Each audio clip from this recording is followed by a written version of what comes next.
Salut, chers panafricanistes, résistants, patriotes de Côte d'Ivoire, amis et amoureux de l'Afrique, je vous salue. Aujourd'hui, chers camarades, je voudrais parler des négociateurs. Alors, pour certains, négocier signifie se faire humilier, négocier signifie se vendre. C'est pourquoi aujourd'hui, c'est un sujet qui me tient vraiment à cœur, quoi. Voilà, donc il faudrait qu'on en parle. C'est très important. Donc, chers camarades, depuis quelques années maintenant, nous assistons malheureusement à une prostitution, je dis bien prostitution politique en Côte d'Ivoire.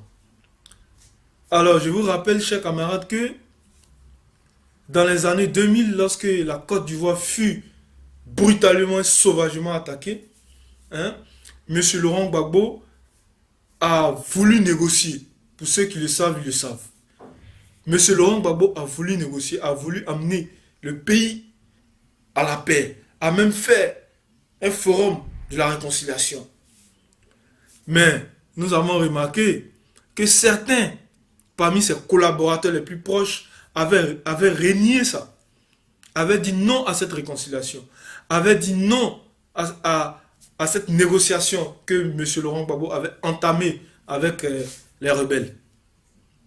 Rappelez-vous, chers camarades, à Marcoussis, nous avons l'un de nos papas aujourd'hui qui a créé son parti, celui-là même qui était vraiment le second de Laurent Gbagbo quand il était au pouvoir, celui-là même qui a claqué la porte à Marcoussis, brutalement, sans un mot, brandant le flambeau de la dignité.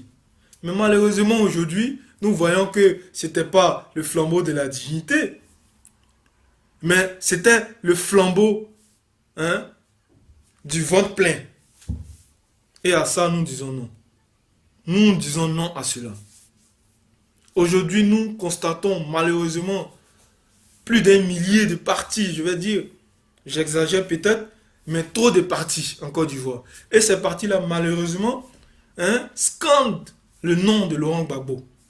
Donc, ce qui veut dire, ils vivent sur le nom de Laurent Gbagbo, ils mangent sur le nom de Laurent Gbagbo, alors qu'ils n'ont même pas l'idéologie de Laurent Gbagbo. Ça, c'est pas juste et c'est pas normal. C'est pourquoi nous devons en parler. Pour les amener à réfléchir, pour les amener à se ressaisir. Ça fait plusieurs années, plus de 4 ans maintenant, qu'ils négocient. Vous avez négocié là, vous avez quoi dans la négociation? C'est deux partis qui négocient.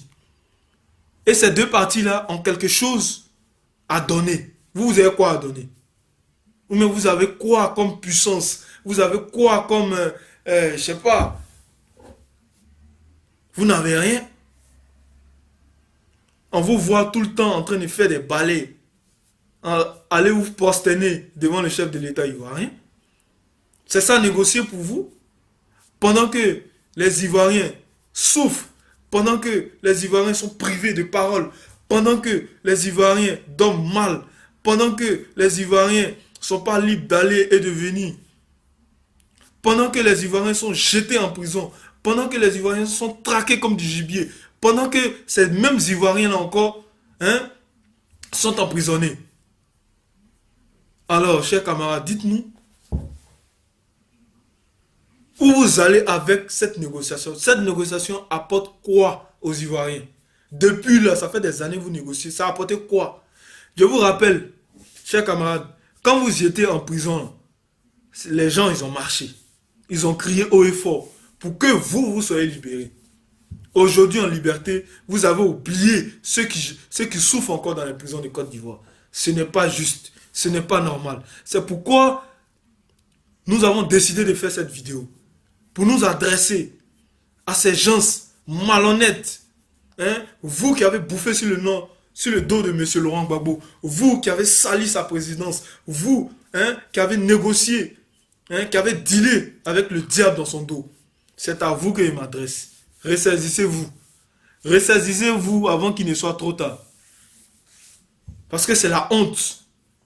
C'est vraiment une honte pour vous, chers camarades. Vous faites des partis en son nom. Créez vous-même vos partis. Entre vous et Laurent Gbagbo, là, qui est plus démocrate? Entre vous et Laurent Gbagbo, qui aime son pays? Entre vous et Laurent Gbagbo, qui est plus proche de son pays? Vous créez vos petits partis, on ne voit même pas. Vous allez là vous traîner dans Abidjan. C'est une vie ça là. Chers camarades, nous disons non à la position politique en Côte d'Ivoire. Nous disons non à la position politique en Côte d'Ivoire aujourd'hui et demain. Qu'allez-vous laisser comme moralité à nos enfants, à vos enfants, aux générations futures? Ne détruisez pas la Côte d'Ivoire d'aujourd'hui. La Côte d'Ivoire a besoin de tous ses enfants réunis pour bâtir ensemble cette belle nation. Alors arrêtez de nous fatiguer avec vos simagris. Arrêtez de nous fatiguer avec vos mensonges. Vous n'êtes pas plus populaire que Laurent Gbagbo. Vous n'êtes pas plus digne que Laurent Gbagbo. Qui a souffert que Laurent Gbagbo?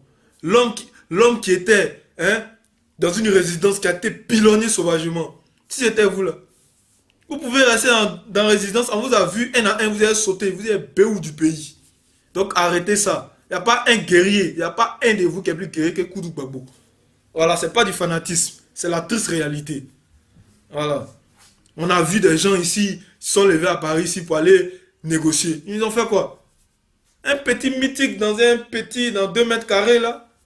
C'est ça qu'elle a là. Alors que les Ivoiriens sont privés de liberté, alors que les Ivoiriens vivent dans l'insécurité. Alors qu'aujourd'hui la vie, la charité de la vie ne fait qu'augmenter en Côte d'Ivoire. Alors que certains de nos frères ivoiriens sont en exil. Vous, ça vous plaît. Parce que l'État vous donne voiture, on vous donne garde-corps, vous êtes bien, vous roulez. Et puis vous ne pensez pas aux autres. Et puis vous croyez que vous avez poids. Vous n'avez aucun poids. Votre négociation n'ira nulle part. Parce que vous n'avez pas de poids politique. Voilà. Donc j'invite tous mes camarades.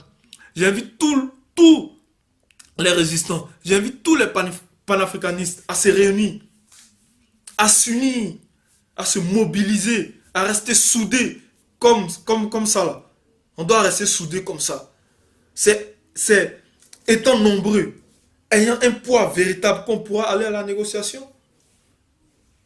Étant fort, on pourra aller à la négociation.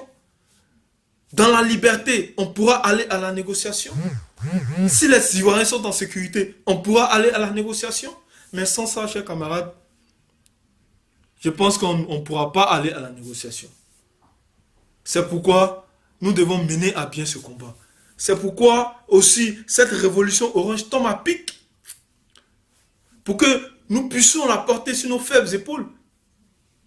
Ne restons pas là à dormir, chers camarades. Ne restons pas là à dormir. Réveillons-nous pendant qu'il est encore tôt. Réveillons-nous, chers camarades. À bon entendeur, salut. Et j'invite les Ivoiriens, j'invite les panafricanistes à rester sereins. Car cette révolution orange est bel et bien pacifique. Pour ceux qui ne croient pas, moi je vous le dis. Cette révolution orange est bel et bien pacifique. Et nous acceptons, nous accueillons tous les fils d'Afrique. Car nous avons besoin de vous aussi. Voilà. Donc votre position politique là, arrêtez ça en Côte d'Ivoire. Trop c'est trop. On vous a assez vu maintenant. Vous avez bafoué l'honneur de ce monsieur. Et vous continuez à manger son dos. Vous n'avez pas honte? Vous n'avez pas honte de faire ça? Je vais m'arrêter là, sinon c'est pas à faire. Alors sur ce, je salue la grande famille de la 3 fois gang. Je salue mes frères de la Jossi gang. Je salue All Blacks Modo. Temstar depuis Londres, ma vieille mère Dienina depuis Paris. Mon petit Big Monster, le général Big Monster. Voilà, All Roots Marley, je te salue mon frère. Je salue Caramel Sucré, Choco Vuitton. Je salue tous les panafricanistes d'ici et d'ailleurs. Je salue aussi Jay-Z Limitrus depuis les Pays-Bas, mon gars, en ensemble. Donc, chers camarades, ressaisissons-nous, soyons unis pour mener à bien le combat de la dignité. Je vous salue sur ce. Ciao, ciao.